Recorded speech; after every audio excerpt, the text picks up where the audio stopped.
enforcement of the Sports Regulations 2023 LI 2477. Infrastructure development remains paramount in our strategy. The government is committed to refurbishing existing national stadia, completing youth resource centers, and constructing new sports facilities in the new regions. We'll also prioritize community recreational facilities to foster greater participation in sports at the grassroots level. Recognizing the critical role of youth development, we're implementing a significant overhaul of grassroots sports with the establishment of the School Sports Authority.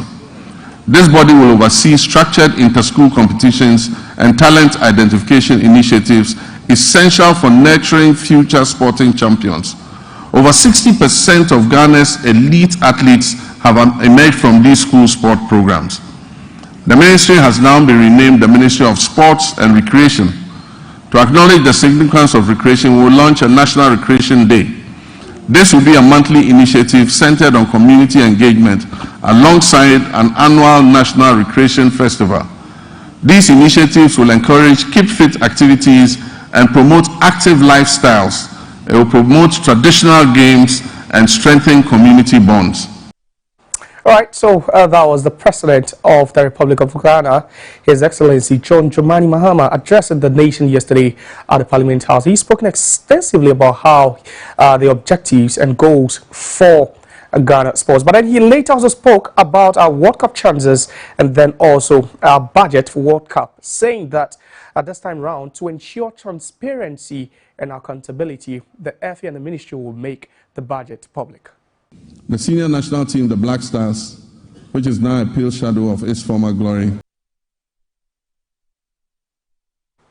Josiah, I can hear you. All right, so we're still trying to connect. Shaban, can you hear me? Yes, Josiah, I can hear you. How are you doing?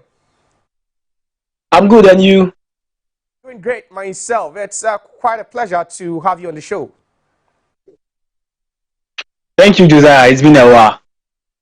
Shaban, it was good news this week when we heard that the Ghana Football Association has communicated, the possible resumption of the Ghana Premier League. But how elated are you as, a major stakeholder of the league? How elated are you that after such a hiatus, the league is finally back? Yes, it's very important, The league is being played for 8 months, and it's one of the products that feeds many aside myself. A lot of journalists rely on the Premier League. Footballers themselves rely on the Premier League. And many stakeholders, people sell at match centers and all that. I remember last weekend I was at the University of Ghana Stadium where I watched the MTN FA Cup. And when I got there, I saw the number of fans who trooped in to watch their club Heart-of-Oak play against Golden Gate. And it tells you that a lot of people have missed the Premier League. And then I am also looking at the euphoria. I'm looking at where we've got into. At all costs, we should meet CAF deadline. And that is, we need to finish the league and also submit teams that will qualify for the CAF Champions League as well as CAF Confederation Cup. So, in as much as there are pending issues, I feel it's very important to honor the Premier League.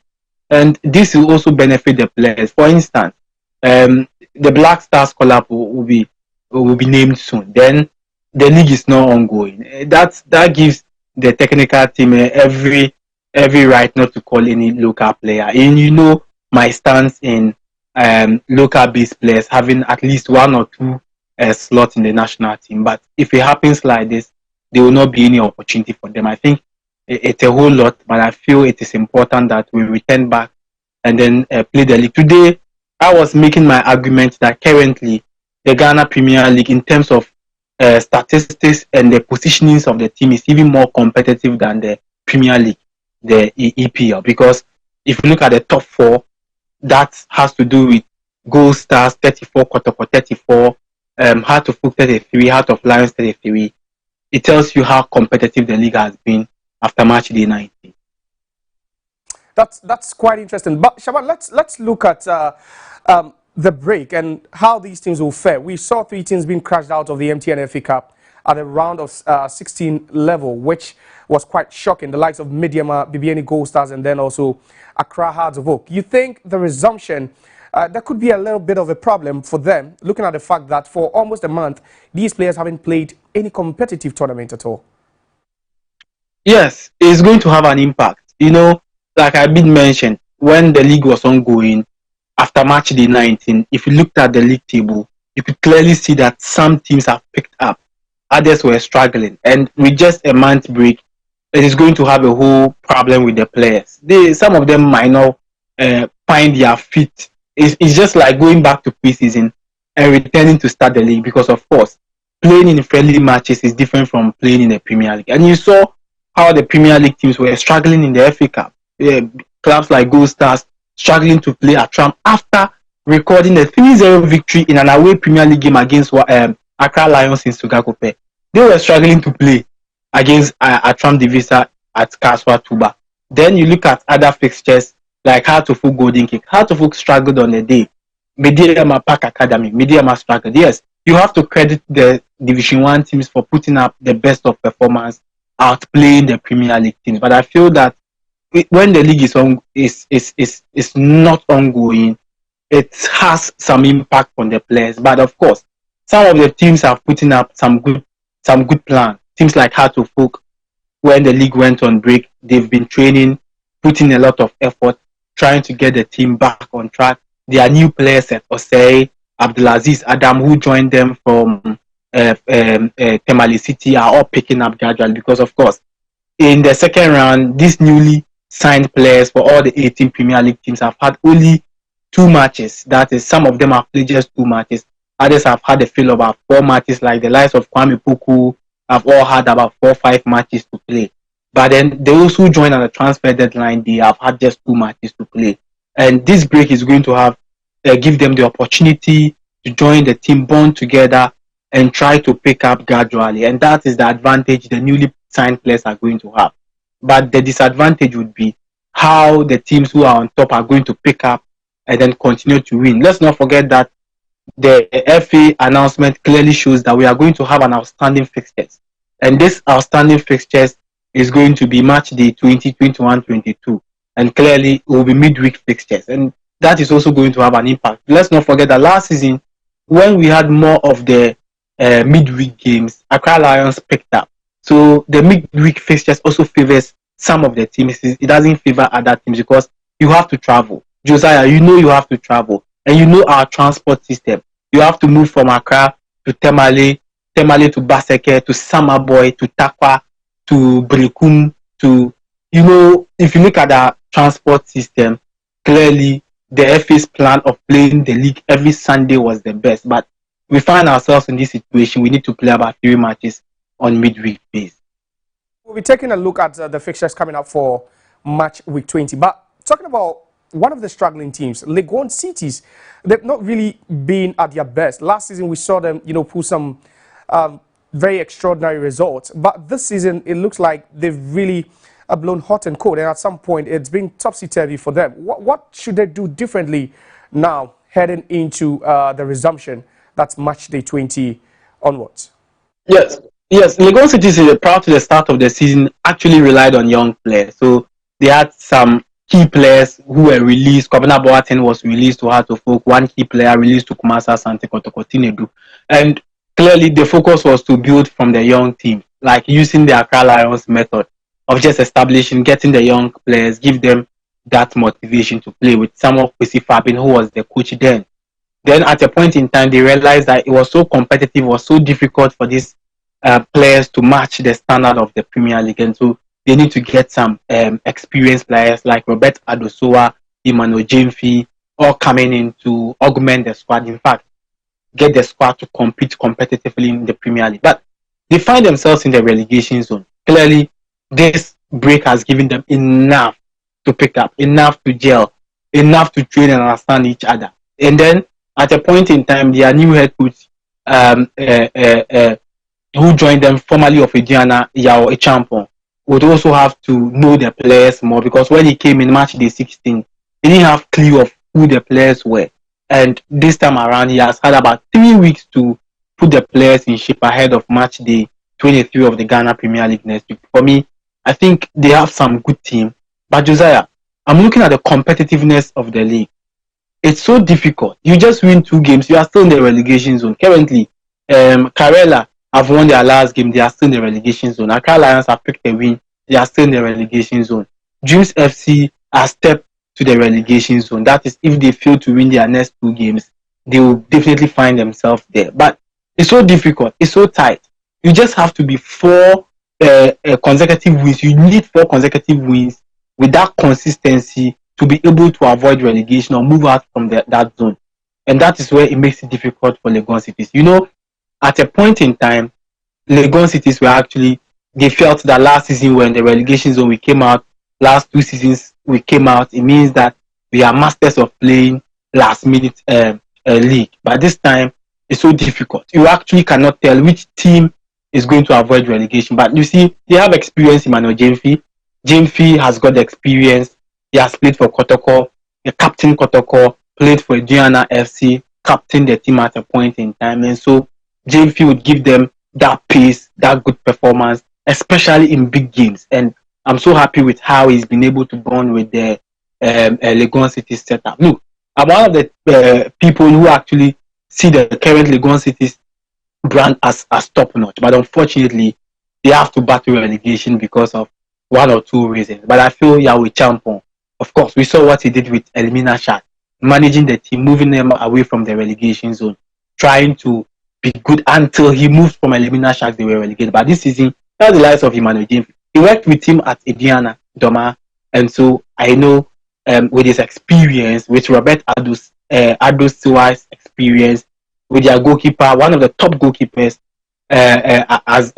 Aziz, is also going to add a lot to their team. I feel they have everything to avoid relegation, but they need to do a lot of work. Then they need to support these experienced players who have joined. They need everything. If they get what they want, they are going to put up their best of performance and get the team out of the relegation zone. But they are one of the teams that have been very serious when the league went on break. It tells you that the long break since the unfortunate incident on match day 19 could play into the hands of some teams, and for other teams it could come as a disadvantage. Now, Moshaban, let's look at the fixtures coming up. Should the league resume next weekend, they will be having some very mouth-watering clashes where Accra Lions will be playing against Karela United. Both teams find themselves in the drop zone. Mo, what do you make of that game? Accra Lions at home against Karela United. Should that be, an easy win for the Lions? It is not an easy win. Let's not forget that Karela have got 2 away victories, and one of the away victories happened at the University of Ghana Stadium against Legon Cities when they recorded 2-0 victory. And so, in as much as we tag Karela as one of the stragglers in the Premier League, we also have to consider their away performance and where they are comfortable playing. And one of the venues they are comfortable playing has to do with the University of Ghana Stadium. Now, if you pick the current Accra Lions setup, their new team, in the first round, we saw Ali Mohammed being part of the team, Blessing Esum and Dankwa being part of the team, Baba Salih for Apega as well. But currently, all these players have been transferred. And the current key player for Accra Lions is Lucky Nkwafo from Nigeria. And he is the new player who is performing for them. And Lucky has just been with the team for about 6 months. And so it's absolutely a new team, a blend of a new team and one experienced goalkeeper who has been with the team from last season. That is Daniel Afo. He has been with the team from last season. But if you pick Karela United, they have all experienced setup, from goalkeeper Abdul Ganiyu to the right back Fatah Mohammed to Maxwell Ajiman as a centre back. You go in, you look at Abdul Latif, formerly of King Faisal, and currently one of their key players in the league. Wobek Tichi, a striker, and then Giyas Ibrahim, former Samatex striker. This is an experienced side. And don't forget that they've gone in for former Samatex head coach, a former Premier League winner. He understands the terrain. He knows very well how to position the team. Let's not forget that the coach currently is in his comfort zone in Temale. And he is a Temale man, and so he's comfortable around the team. He's going to enjoy himself and all that. Just 2 matches, he's lost one, he's won one. One against Nswachoman, he lost 1-0, he has won at home. Then coming to play against an inexperienced Accra Lions setup. For me, it is an advantage for Karela United, having had enough time. Let's not forget that at a point in time, Karela parted ways with most of the players, Maxwell Ajiman, Patau, Bekpechi. They have recalled these players back, and they had about 3 weeks to prepare. And I'm sure they've been able to gel so well. And that is going to be very difficult for Accra Lions. And I've followed Karela United with keen interest. They've been training so hard. They've not break camp since the league went on break.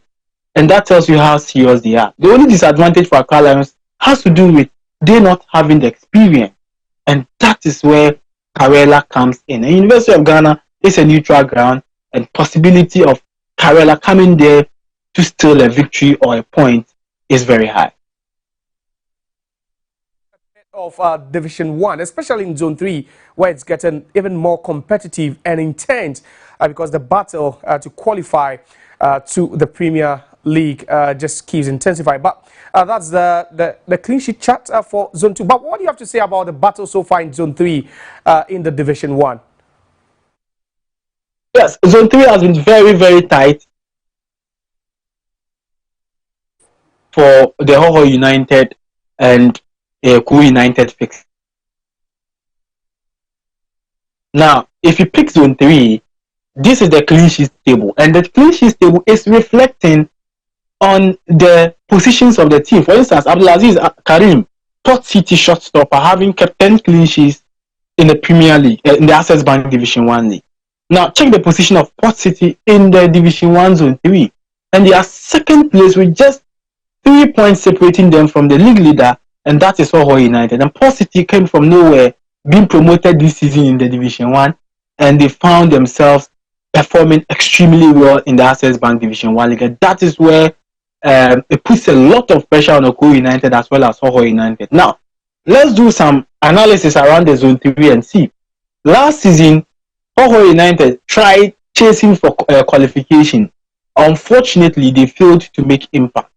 Then last 2 seasons as well, they failed to make impact. This season, they have all the advantage. They've been on top of the table since first round, and they have the opportunity to qualify. And these are some of the matches that could push them in the qualifying. Let's not forget that OKOE United did not start well. Port City did not start well. They have found their feet along the line, but OKOE have been consistent. And look, if you talk about consistency in the Division 1 Zone 3, it has to do with OKOE United. Their goalkeeper, very consistent shot stopper in the Access Bank Division 1. And then their top scorer, Farouk Mohammed. We just saw him on the screen. Now, this Farouk Mohammed was a joint top scorer in the Access Bank Division 1 League last season. And he had a total of 17 goals with Yaro Isaac of Tamale City. Yaro Isaac has joined Dreams FC this season. And Farouk was a top scorer last season.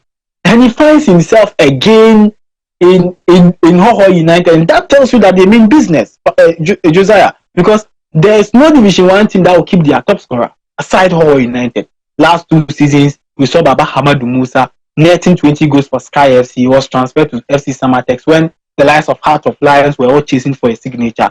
They gave him out to FC numbers Samatex. And statistics backing them. Quickly, do you think OKOE United are favourites in Zone 3 to make it to the Premier League? Yes, they've not lost a game at home. They've not lost a game at home.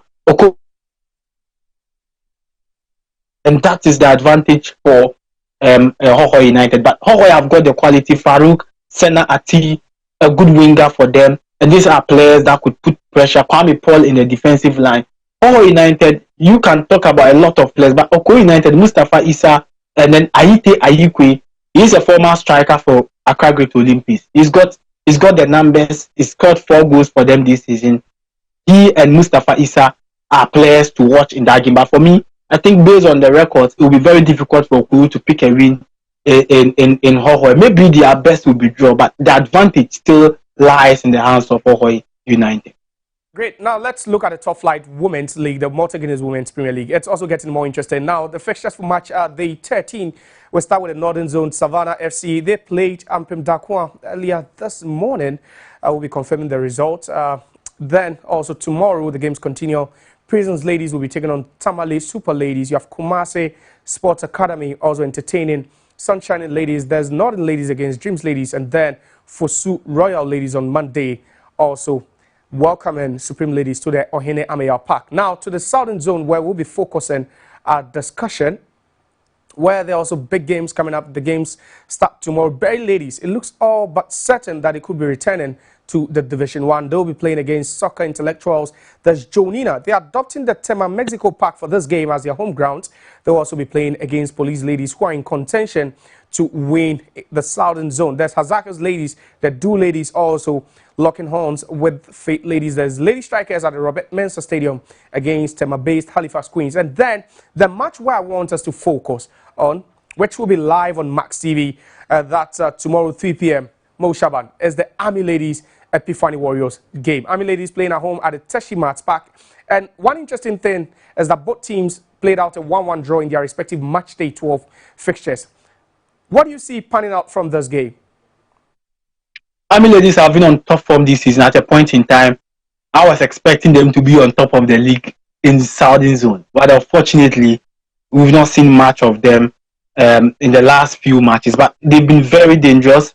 If you talk about one of the teams that have been consistent in terms of goal scoring, you can talk about Army Ladies. They have got some good shot stoppers as well. Now, if you pick Epiphany Warriors, they have also looked at the Women's Premier League in a whole, realizing that, look, we need to add experienced players. And that is why at a point in time when Army were performing, we thought they would be on top until they've dropped from the first slot. Now they find themselves around 5th place in the table. And that is not an impressive record. Jonina, Police, Epiphany are ahead of them. Then we talk about Epiphany Warriors. They have followed the league keenly. They've realized that you need experience to play in the Women's Premier League. And that is why they went in for Safia to the Black Queen showstopper. And clearly, it has also added to the performance of the team. What you have to do is to get more of the experienced players to be part of your team. But I feel that it will be very difficult for Epiphany Warriors fighting or battling Army Ladies at home. Army, we saw them last season, of course, winning the Women's FA Cup for the first time in the history. And we thought that they were going to continue and even push Azak's Ladies aside.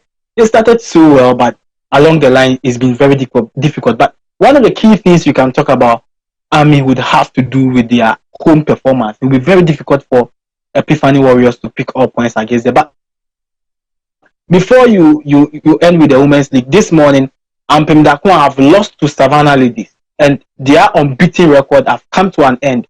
Yes. So Ampem Dakwa have won. And Ampem Dakwa have lost against Savannah 2-1 in an away fixture. And it has ended their unbeaten record. 12 matches unbeaten record this season. They were the only team who have gone unbeaten this season until today's defeat to Savannah Ladies. And I'm sure Ampem Dakwa will be very disappointed. Maybe they thought the only team that could beat them this year would be Azakes. But Savannah have really taught them some lessons in the northern part today. Thanks so much, Mo Shaban, for your time. You've been very, very elaborate and then also concise with your analysis. It's always a pleasure to have you on the show. So we've done Division 1, Premier League, and then also Malta Guinness Women's Premier League news and some discussion on the Friday edition of the Sports Daily with me, Josiah OKOE.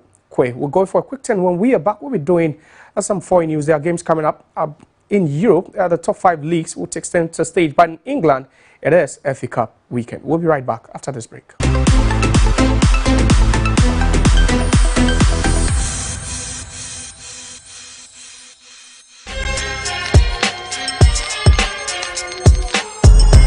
It's season 3 of the best boxing league in Africa.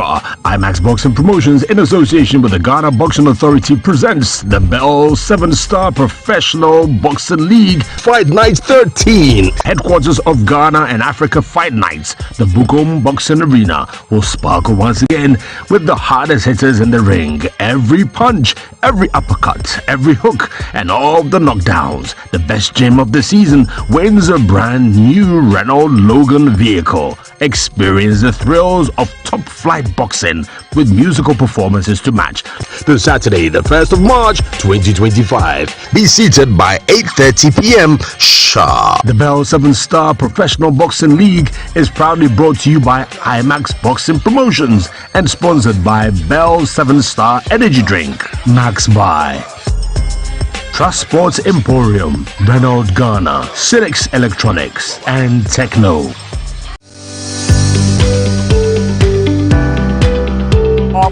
Novella charts.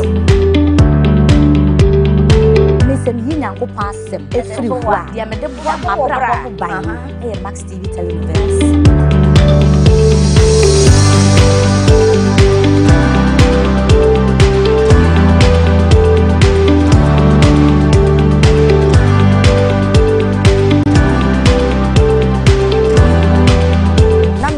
Any Akofotoko, aka Sensational Novella Chat at 1 p.m. every Sunday, only on Max TV.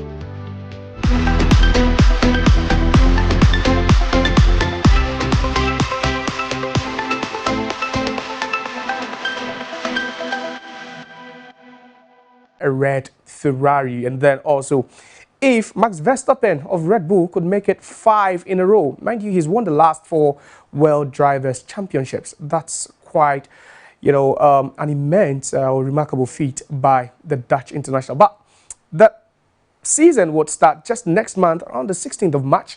But let's take a look at a confirmed F1 2025 driver lineup, where for Red Bull, there's Max Verstappen, so 4-time WC champion. He will be racing alongside Liam Lawson. And then for McLaren, there's Lando Norris and there's also Oscar Piastri. Ferrari, they've got such an incredible, set of drivers over there. That's Charles Leclerc and then also Lewis Hamilton. Mercedes are going with a young set of drivers over there. There's George Russell and then also Kimi Antonelli. You go to Aston Martin, there is the ever-present Alonso and then also Lance Stroll in there. Then Racing Bulls have got Yuki Tsunoda and then also Haja. To Haas, where you have Esteban Ocon and then Oliver Biermann. Then Alpine also has Gasly, the Frenchman, and then also Duhan. Williams have got Albon and then also Carlos Sainz. And then also that's Nico Hülkenberg also pairing with Bortoleto. So quite an interesting, great for the 2025 F1 season. The season will be starting with the Australian Grand Prix before the Bahrain and then also Saudi Grand Prix. Now away from an F1, let's move straight to the Dubai ATP 500 Championship, where Grace Paul survived the scare from Medvedev. He won in 3 sets. Beautiful. 2 perfectly played points